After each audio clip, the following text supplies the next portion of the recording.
జ్యోతిబా పూలే గారు భారతదేశంలోని తాడిత పీడిత బడుగు బలహీన వర్గాలకు చైతన్యం రావాలి, చదువర్లు కావాలి, చదువుకోవడం ద్వారా హక్కులు సాధించుకోవాలనేటువంటి విషయాన్ని ప్రబోధించినటువంటి మహానుభావుడు జ్యోతిబా పూలే.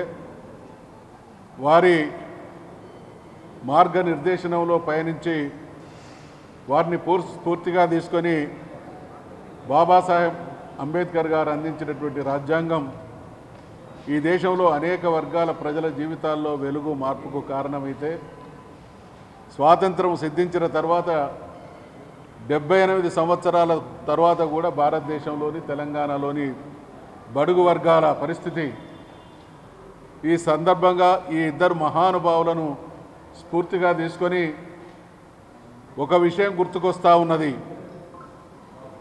జార్జ్ ఫ్లాయిడ్ అనేటువంటి ఆఫ్రో అమెరికన్ మీద డెరెక్ చౌనీ అనేటువంటి తెలుగు జాతీయ పోలీస్ అధికారి సాగించినటువంటి దుర్మార్గం, కర్కశంగా ఆయన గొంతు నిలిపి చంపేసిన సందర్భంగా ఆయన చేసినటువంటి ఆర్తనాదం,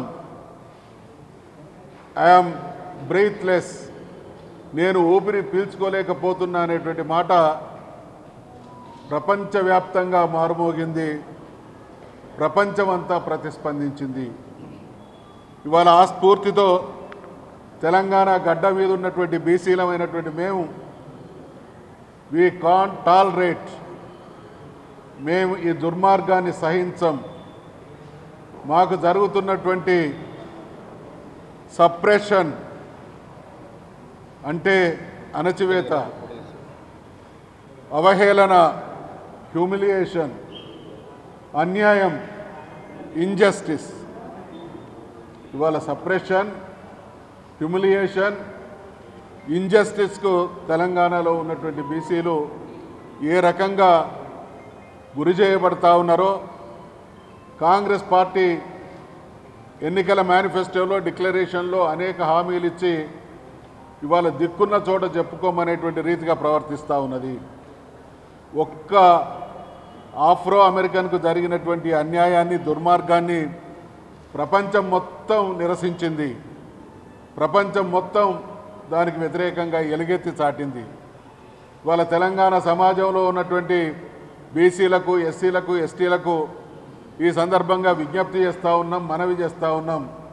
ఇక్కడ జరుగుతున్నటువంటి క్రూర పరిహాసాన్ని మనం అందరం ఒక్కటై ఆ రోజు ఆఫ్రో అమెరికన్కు జరిగినటువంటి అన్యాయానికి వ్యతిరేకంగా నల్లజాతీయులు, అమెరికా సమాజం, ప్రపంచ సమాజం ఏ రకంగానైతే దాన్ని వ్యతిరేకించిందో అదే స్ఫూర్తితోని మళ్ళీ ఇందాక నేను మనవి చేసినటువంటి అణచివేత, అవహేళన, అన్యాయానికి వ్యతిరేకంగా మనం ఈ మహానుభావుల నుండి స్ఫూర్తి పొందాల్సినటువంటి సమయం అనేటువంటి విషయాన్ని మనవి చేస్తూనే, తెలంగాణ సమాజంలో ఉన్నటువంటి ఈ బీసీ వర్గాలకు, ఎస్సీ ఎస్టీ మైనార్టీ వర్గాలకు సంబంధించినటువంటి యువకులకు, విద్యార్థులకు, మేధావులకు, రాజకీయ నాయకులకు, అన్ని వర్గాల ప్రజలకు ముక్త కంఠంతో చేతులెత్తి ప్రార్థన చేస్తూ ఉన్నాం.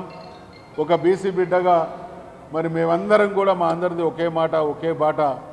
మన మహానుభావులు చదువర్లైతే, విజ్ఞానవంతులైతే వాళ్ళకు జరిగేటువంటి అన్యాయాన్ని, అవమానాన్ని ఎదిరిస్తారు, తద్వారా న్యాయాన్ని సముపార్జించుకుంటారు అనేటువంటి స్ఫూర్తితో ఆ మహానుభావుడు మనకు పదనిర్దేశనం చేస్తే, ఇవాళ ఆ మహానుభావుడు మరి జీవించి మరణించి 100 సంవత్సరాలు గడిచిన తర్వాత కూడా వారు నింపినటువంటి స్ఫూర్తిని మనం కొనసాగించలేకపోతున్నాం. కాబట్టి పాలక వర్గాలు ఇటువంటి దుర్మార్గాన్ని ఇంకా కొనసాగిస్తున్నాయి. కాబట్టి ఖచ్చితంగా పూలే గారి వర్ధంతి సందర్భంగా మనం అందరం మనసులో బహిరంగంగా ప్రతిజ్ఞ చేయాల్సినటువంటి సమయం ఇది.